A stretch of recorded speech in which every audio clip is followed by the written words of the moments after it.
안녕하십니까. 신인근의 군사TV 알기 쉬운 무기 백과입니다. 오늘도 아주 유명하고 멋진 무기 알기 쉽게 설명해 드리겠는데요. 유명한 건 맞지만 멋진 건 모르겠습니다. 자, 35년을 기다린 인도 최초의 국산 항공모함입니다. INS 비크란트 알려드리겠는데요. 우리 지금 대한민국 해군도 항공모함 경항모를 하자. 이제 해군에서는 경항모 하자. 그리고 민간 차원, 저 같은 민간 차원에서는 중대형 항모를 하자. 이제 이렇게 굉장히 이제 이 경쟁을 하고 있는데, 인도도 이 항공모함을 하는 데 있어서 굉장히 많은 갈등, 그리고 이 갈등이 오래 지속되고 결국 이제 좀 큰 항모로 했다가 그게 아주 오랫동안 항모 건조 사업이 진행되고 있는데, 인도도 뭐 한번 했다면 오래 걸리지 않습니까? 아준 전차 50년, 테자스 전투기 40년, 그리고 지금 이 비크란트 항공모함 35년째 만들고 있어요. 자, 영국제 항공모함으로 항모의 맛을 들인 인도 해군입니다. 1961년도에 영국의 허큘리스라고 하는 항공모함을 중고로 들여왔습니다. 그래서 이름을 비크란트라고 붙였어요. 비크란트는 선봉이라는 말로 굉장히 멋있죠, 선봉. 그래서 이 허큘리스는 영국 해군이 1943년도에 발주했어요. 15,000톤 정도 되는 항공모함인데, 이 1943년도에 발주해서 나온 게 1945년입니다. 그런데 45년에 전쟁이 끝나버렸죠. 그래서 이게 6척이 나왔어요. 영국 입장에서는 전쟁을 끝내려고 만들었는데 나왔더니 전쟁이 끝나버렸어요. 그리고는 영국은 전후 재건을 해야 되죠. 그래서 이런 비용이 많이 들어가는 이런 항공모함 같은 걸 운용하기가 버거웠습니다. 그래서 스코틀랜드에 그냥 처박아 뒀습니다. 6척을. 그래서 인도가 1960년, 50년대 후반일 때, 그거 그냥 우리한테 팔지. 이제 이렇게 된 거예요. 그래서 1961년도에 이 허큘리스 함을 아주 싼 값에 들여왔습니다. 그래서 운영을 하다가 10년 후에 인도의 철천지 원수 파키스탄이죠. 파키스탄이 이제 종교 때문에 분리가 됐지 않습니까? 그래서 힌두교를 위주로 하는 인도, 그리고 이슬람을 위주로 하는 파키스탄, 이렇게 이제 분리가 되는데, 그 파키스탄도 지금의 파키스탄, 그리고 왼쪽의 방글라데시가 있죠. 그 방글라데시는 동파키스탄, 이렇게 해서 인도 대륙의 동서로 해서 이슬람을 믿는 나라들이 이제 분리가 된 거예요. 그런데 동파키스탄은 이 기존의 파키스탄의 통제를 받으면서도 너무나 따돌림을 받고 차별을 받았던 거예요. 그래서 동파키스탄은 독립을 하고 싶었습니다.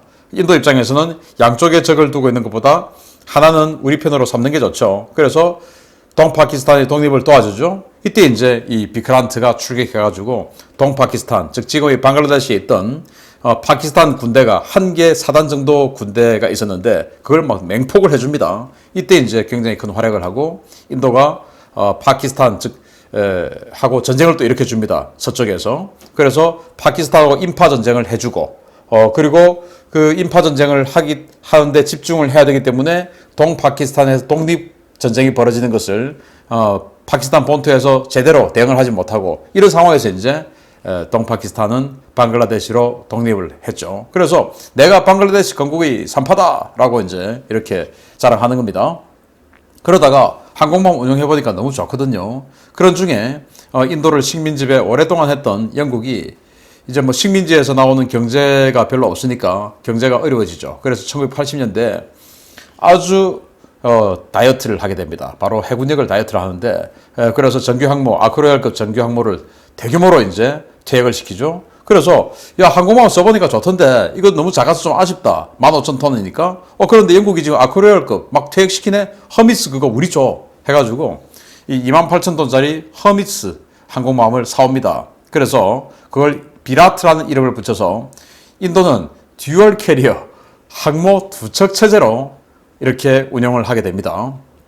그래서 항모 두척 운영해보니까 좋거든요. 그래서 이제 1989년도에 야, 우리 지금 영국제 항공모함 1940년대, 둘 다 40년대 만든 건데 이런 거 지금 21세기가 곧 돌아오는데 그때까지 쓸 수 없지 않느냐. 그러니까 우리가 국산 항공모함 두 척을 만들어서 이 두 척을 대체하자 라고 해서, 그래 그러자 라고 해서 1989년도에 국산 항공모함 두 척 도입 사업이 스타트가 됩니다. 그래서 자, 누가 우리를 도와줄 거냐, 우리 아직 설계 능력이 없으니까 자 들어와봐 해서 이제 프랑스의 DCN, 그리고 이탈리아의 핀칸티에리 뭐 이런 회사들이 막 들어와서 경쟁을 해요.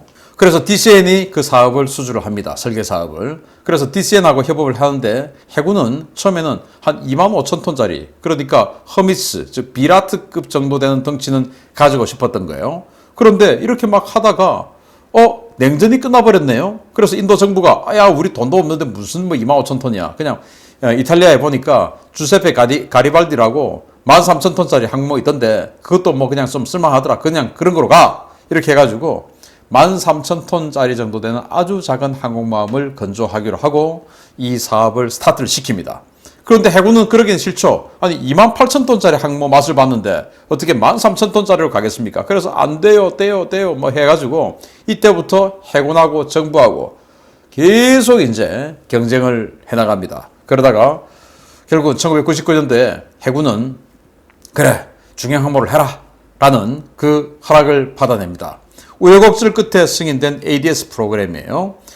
중형 항모 건조 승인을 쟁취했는데 ADS는 에어 디펜스 쉽, 그래서 방공함이라는 말인데 뭐 조금 뭐 현실하고 안 맞지만 어쨌든 그 방공함, 즉 에어 디펜스 쉽 프로그램을 통해서 중형 항모를 하기로 하고 이제 정말로 사업을 스타트를 합니다. 당시에 해군 참모총장이었던 수실 쿠마르가 이렇게 이야기를 합니다. 정부의 현명하고 미래를 내다보는 결정에 감사를 표한다. 우리의 차세대 항공모함은 코친 조선소에서 건조될 것이며 200억 루피, 즉 약 3천억 원 정도의 예산이면 충분히 건조할 수 있을 것이다 라고 이야기를 해요. 완전 거짓말이죠. 1999년도 같으면 우리 한국 해군의 광개토 대왕함을 만들 때인데 그 광개토 대왕함이 3천억 원 정도 하니까 우리 광개토 대왕함 해봐야 뭐 3,800톤짜리인데 그 3,800톤짜리 군함을 만드는데 3천억 원. 그런데 같은 시대에 인도는 28,000톤짜리 항공모함을 만드는데 아니 이게 말이 됩니까? 안 되죠. 같은 가격이. 그런데 그냥 그렇게 한 겁니다. 왜냐? 비싸다 그러면은 정부가 안 해줄 거니까 이 인도 해군 참모총장이 거짓말을 한 것 같아요. 그런데 정말 웃긴 게 이렇게 해군 참모총장이 거짓말한다고 그게 다 속아 넘어간다는 게 희한하죠. 자, 여기가 이제 함정인데 코친 조선소에서 건조될 것이다. 코친 조선소. 그래서 이제 프랑스의 DCN이 자기네들이 설계를 해줘야 되니까 코친 조선소에 가봤습니다. 가봤더니 조선소 꼴이 이런 거예요. 그냥 흙바닥에 앉아가지고 뭐 대충 퍼즐 앉아서 그냥 대충 용접하다가 말았다가 앞에 있는 바다는 보니까 완전히 그냥 쓰레기 둥둥 떠다니고 이거는 뭐 조선소라고 할 수 없는 무슨 뭐 마을에 있는 선박 수리소보다 더 못한 이런 열악한 환경이었던 거예요. 아니 여기서 무슨 항공모함을 만들어? 하다못해 세멘 바닥, 아스팔트 바닥이라도 깔고 해야지. 이게 뭐냐? 도크라도 있어야 뭐 집어넣고 뭐 뭔가를 만들 거 아니야. 흙바닥에다가 지금 용접해가지고 무슨 항공모함 만드냐? 지금이 무슨 기원전에 갤리선 시대냐? 이제 이렇게 된 거예요. 그래서 안 되겠다. 조선소부터 제대로 좀 꾸미고 하자. 이렇게 돼가지고 아까 그 거짓말했던 그 해군 참모총장의 그 다음 참모총장 메드벤드라 싱 당시 해군 참모총장이 이렇게 이야기를 합니다. 항모 건조를 하기에 앞서 별도로 2천만 루피 정도를 들여서 조선소 현대화부터 해야 할 것 같다. 물론 언제 끝날지는 모른다. 아마도 우리 항모가 진수되려면 8에서 10년 정도는 더 있어야 하지 않을까 싶다. 하고 땀을 뻘뻘 흘리네요. 그래서 조선소 현대화를 안 하면 건조 스타트가 안 되니까 조선소부터 먼저 고치고 나서 해야 되겠다. 그런데 이제 이렇게 되다 보면은 한 8에서 10년 정도 걸리겠다. 진수하는데 라고 이야기를 한 거예요. 근데 그마저도 거짓말이었습니다.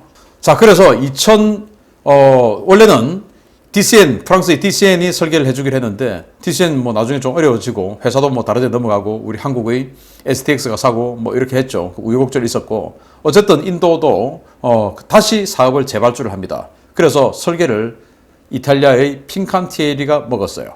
그리고 건조는 역시 그 코친 조선소에서 하기로 했고 그래서 아주 만만디하게 진행된 건조 사업인데 자 이제 코친 조선소 꽂혔습니다. 그리고 아까 분명히 그 해군 참모총장이 한 8에서 10년 정도 걸리겠다. 그 말은 2010년 정도 되면 진수식 할 것 같다라고 이야기했는데 자 2009년도에 용골 거치식을 합니다. 그리고는 2010년 하반기에 진수 목표로 공사를 시작합니다. 그 해군 참모총장의 예상이죠.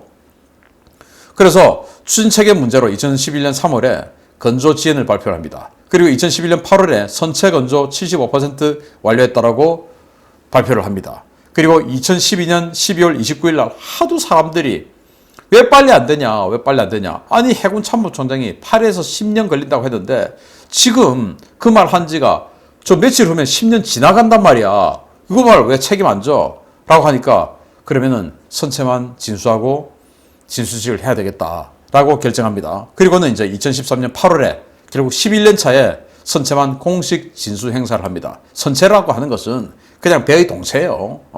여기에 뭐 엔진도 들어가고 레이더, 센서 다 들어가야 되는데 그냥 동체 그냥 둥둥 뜨는 거 그것만 진수식을 한 겁니다. 그래서 뭐 그것도 성대하게 진수식을 했어요. 그리고는 이 진수식 행사할 때 2018년도에 해군에 인도하겠다라고 일정을 발표합니다. 이것도 거짓말이죠.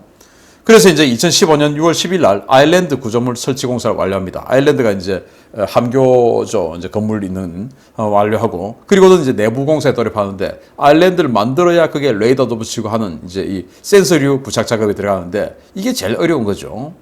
그리고 이제 2017년 10월에 동력 개통 첫 가동 테스트 엔진을 한번 처음으로 돌려봅니다. 물에서도 아니고 띄워놓고 그냥 도크 위에 띄워놓고 그냥 엔진 돌아가든지 한번 돌려봅니다.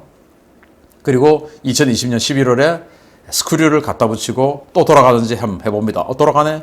그리고는 이제 2021년 4월 얼마 전에 바다에 살짝 코친 조선 앞에 살짝 띄워가지고 한번 살짝 돌아봅니다. 움직이네? 이렇게 됐어요. 그러면서 이제 2021년 연말에 해군에 인도를 하겠다라고 하는데 이게 과연 될지 아무도 모르죠. 그리고는 2023년 이후에 실전 배치 완료하겠다라고 하는데 그렇게 이루어질지 아무도 모르죠. 아무튼 자 이런 식으로 나왔습니다. 자 여기 보면 구멍이 뻥뻥 함교에 뚫려 있는데 여기 레이더 들어갈 자리죠. 이 레이더에 ELM 2248 레이더가 들어가는데 이게 바로 우리 한국 해군의 마라도함에 들어가는 바로 그 레이더하고 똑같은 거예요. 자 스펙을 한번 보면 길이는 262m 그리고 폭은 62m 흘수는 8.4m입니다. 배수량은 기준 배수량은 39,000톤, 만재 배수량은 45,000톤이에요. 그러니까 프랑스의 샤를 드골 항공모함보다 약간 큽니다. 추진 방식은 코가그, 가스터빈 2개, 그리고 다시 비상시에는 가스터빈 2개를 더 떼어서 4개로 움직이는 그런 체제입니다. LM2500, 미국 그 GE, 제네럴 일렉트릭의 GE제 LM2500 엔진 4개가 들어가는데 이렇게 되면 우리 한국의 이지스 구축함 세종대왕함하고 똑같은 출력이에요. 전 조금 이해가 안 되는 게 우리 세종대왕함 만재 10,000톤인데 10,000톤에 이 LM2500 4개가 들어가는데 여기도 45,000톤인데 LM2500 4개 좀 이상해요. 아무튼 그렇습니다. 최대속도 28노트, 승조원은 1645명. 무장은 함대공 미사일로 이스라엘제 바락-8 사거리 70km짜리 함대공 미사일이죠. 이거 64발 VS 수직 발사기에 꼽습니다. 그리고 정말 이 21세기에 이런 짓을 왜 하냐 싶은데 이 함의 네 귀퉁이에다가 76mm 함포를 각각 하나씩 갖다 붙입니다. 그래서 76mm 함포가 무려 4문이에요. 이거 무슨 대항해 시대 때 거함 거포 시대 때도 아니고 그리고 그 76mm 함포 옆에다가 AK-630 러시아제 30mm 기관포죠. 육총신 게틀링식 기관포 CIWS를 갖다 붙입니다. 그렇게 해서 이제 총 8문의 포가 있고요. 그리고 이제 센서, 메인 레이더는 우리 마라도함에 들어가는 2248 레이더가 들어갑니다.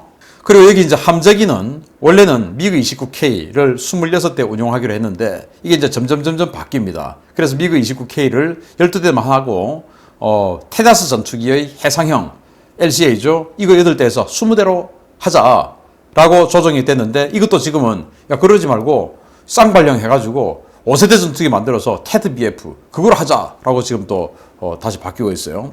그리고 이제 항공모함이니까 조기 경보기가 있어야 되는데 저기 이 사출기로 쏘는 스타일이 아니니까 조기 경보기가 정식으로 들어갈 수가 없죠. 그래서 카모프 31 조기 경보 헬기 4대를 얹습니다.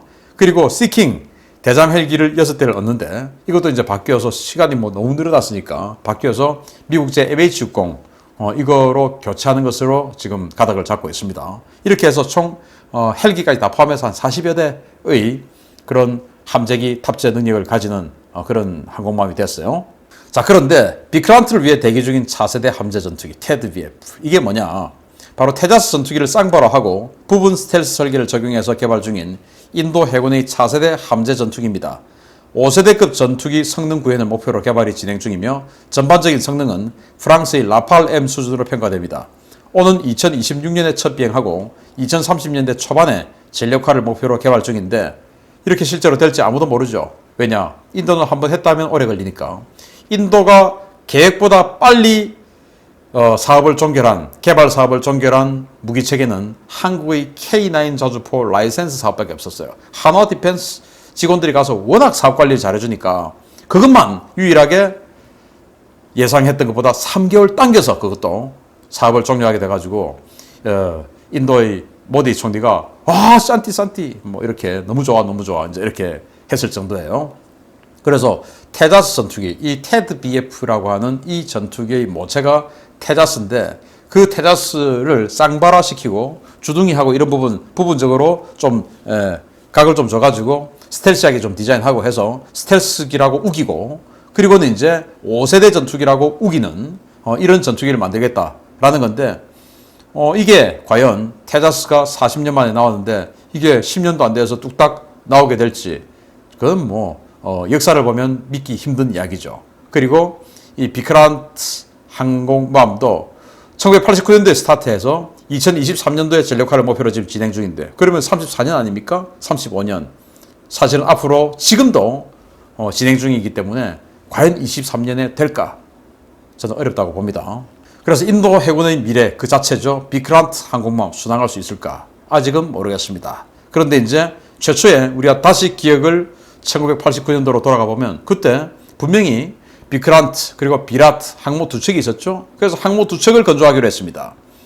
그래서 인도가 지금 이제 이 비크란트가 다 돼가니까 야 또 한 척 더 스타트 해야지 라고 하니까 지금 인도 정부가 코로나 때문에 지금 나라가 박살났는데 무슨 또 항공모함이냐. 그냥 지금 러시아제 그거 고쳐서 쓰고 있는 거 비크람 아디티아 그냥 그거 하고 그냥 그렇게 그냥 쓰자 라고 하고 있고 인도 해군에서는 그거 도저히 못 쓰겠어요. 그냥 우리 거 또 만들어야 돼요. 이렇게 경쟁을 하고 있는데 과연 꿈은 이루어질까 모르겠습니다. 그래서 아준 전차의 50년, 테자스 전투기의 40년의 기록을 깨고 그보다 더 빠른 35년, 36년에 항공모함을 만들어낼 수 있을지 아니면 역시 40년 넘길지 아직은 지켜봐야 하는 비크란트 항공모함 정말 순항할 수 있을까 지켜보겠습니다. 마치겠습니다. 감사합니다.